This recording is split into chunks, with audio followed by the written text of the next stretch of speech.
Old woman.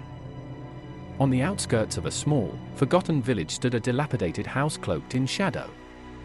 The house, a twisted skeleton of wood and stone, was said to belong to an old woman no one dared to name.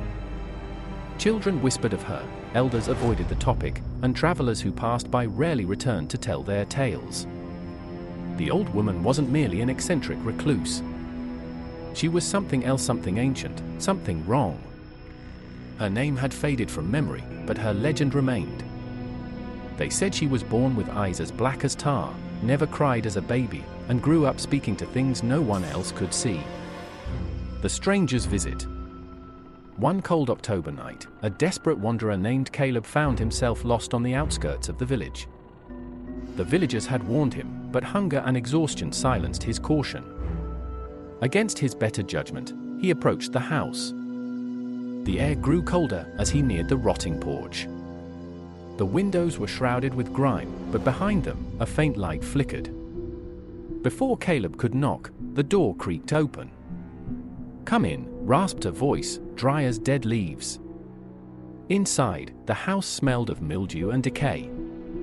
The walls were adorned with faded, grotesque tapestries depicting shadowy figures and tangled forests.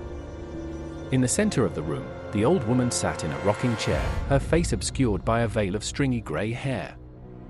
"You shouldn't be here," she whispered, though her lips never moved. Caleb stammered an apology and begged for shelter. She nodded once and gestured toward a small cot in the corner. Grateful, Caleb laid down, but sleep did not come easily. The night secrets. As the hours dragged on, strange noises filled the house. The sound of scratching behind the walls, the creak of footsteps in the attic, and faint whispers that seemed to come from the very air around him. Caleb shut his eyes tight, but curiosity gnawed at him. At midnight, he heard the unmistakable sound of the old woman's rocking chair stop. He opened his eyes and saw her standing by the window, her back to him.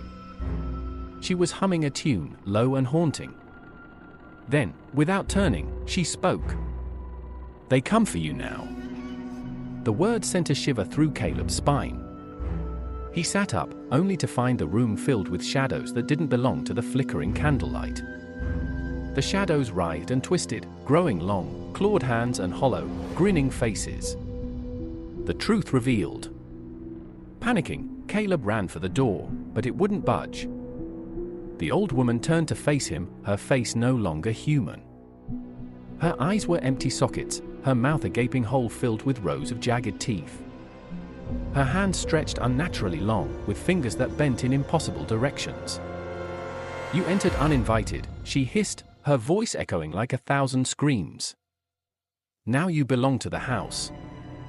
Caleb begged for mercy, but the shadows enveloped him, dragging him into the floorboards. His screams were muffled as he vanished into the wood, leaving no trace behind. The village's silence. The next morning, the villagers noticed something strange. The old woman's house seemed taller, darker, as though it had consumed something and grown stronger. Caleb's horse was found wandering near the edge of the village, but Caleb himself was never seen again. Over the years, others would come, drawn by the same hunger or curiosity. None ever left. The villagers continued to live in fear, knowing the old woman's house was alive, feeding on those foolish enough to enter. And the old woman? She was always there, watching, waiting for the next soul to stumble into her trap. Some say she wasn't human at all, but a remnant of something ancient and malevolent, tied to the house. Others believed she was a victim, cursed to serve the house forever. But no one dared to find out. To this day, if you listen closely near the edge of the village, you might hear the faint hum of a haunting tune and the creak of a rocking chair, echoing in the cold, empty night.